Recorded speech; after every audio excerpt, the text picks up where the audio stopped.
Have you ever noticed that some meals leave you feeling energized, clear, and satisfied, while others leave you feeling tired, hungry again an hour later, or mentally foggy? Most people think food is simply about calories, but your body experiences food very differently than a calorie chart does. Because food is more than fuel, it's information. In this video, we're going to explore why some foods leave you feeling better than others, and how food influences your energy, mood, nervous system, and overall well-being. And before we begin, just a quick note. This video is for educational purposes only. When we eat, we're not simply filling an empty tank.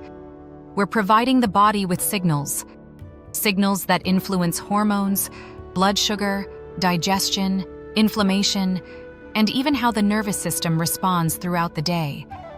This is why two meals with the same number of calories can create completely different experiences in the body.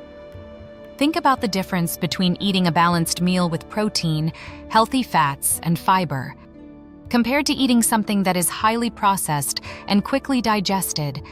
Both may provide energy, but the way the body responds can be very different. One may leave you feeling steady and satisfied. The other may leave you feeling hungry, tired, or craving more shortly afterward. One reason for this is blood sugar regulation. The body works continuously to maintain stable energy levels. When food causes rapid spikes and drops in blood sugar, some people may experience fatigue, irritability, cravings, difficulty concentrating, energy crashes. This doesn't happen because the body is failing. It's the body trying to restore balance. But food affects more than blood sugar. It also provides the building blocks the body uses to create and maintain important functions. Your brain, nervous system, hormones, and immune system all rely on nutrients from food. This is one reason food quality matters. Not because perfection is required, but because the body can only work with what it receives. Another important factor is nutrient density. Some foods provide a wide range of vitamins, minerals, healthy fats, and other compounds that support normal bodily functions. Other foods may provide energy, but very little nourishment. Again, this doesn't make a food good or bad. It simply means different foods communicate different information to the body. One thing that's important to remember is that supporting your body doesn't require perfection. You don't have to eat perfectly to feel better. In fact, trying to be perfect with food often creates more stress than benefit. Many people find that focusing on nourishing, supportive foods most of the time, while still leaving room for enjoyment, creates a more sustainable approach. Food is nourishment, but it's also culture, connection, celebration, and pleasure. The goal isn't perfection. The goal is awareness, because what you do consistently tends to matter far more than what you do occasionally. And when we talk about food quality, we're not talking about one magical food. We're talking about patterns. For example, think about these food groups. Protein-rich foods such as fish, chicken, eggs, Greek yogurt, and legumes. Healthy fats such as olive oil, avocados, nuts, and seeds. Fiber-rich foods such as vegetables, fruits, beans, and lentils. And foods that contain important vitamins and minerals such as leafy greens, seafood, nuts and seeds, and colorful vegetables. These foods often provide the body with the building blocks it needs to support energy, hormones, and normal nervous system function. Let's make this practical. Imagine your body could choose between two breakfasts. Breakfast A, a sugary pastry and a sweet coffee. Breakfast B, eggs, spinach, avocado, and sourdough. Which breakfast do you think would provide more stable energy throughout the morning? Most people would probably choose breakfast B because it generally contains more protein, fiber, and nutrients that can help support steadier energy levels. Let's try another one. Which snack is more likely to keep you satisfied? A handful of almonds and an apple, or a few candies by themselves?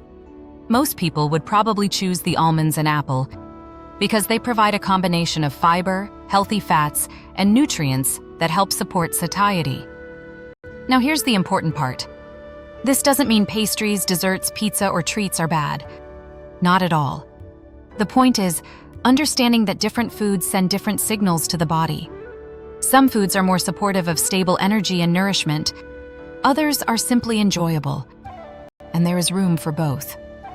A balanced approach might look like this, enjoying nourishing meals most days, and having dessert with friends on the weekend, eating vegetables regularly, and still enjoying pizza night, choosing foods that support your body, without feeling like every meal has to be perfect. Because health isn't built by one meal, it's built by patterns over time. There's also the connection between food and mood. Many people think mood exists separately from the body. But physiology and emotions are deeply connected. Your nervous system constantly receives signals about whether resources are available and whether the body feels supported. Sleep affects this. Stress affects this. And food affects this too. This is why the quality of food can matter just as much as the quantity. Because nutrition is about much more than calories, weight, or willpower. It's about understanding how your body responds. There's also growing interest in the connection between the gut and the brain. Your digestive system and nervous system are constantly communicating, which means the foods you eat can influence more than digestion alone.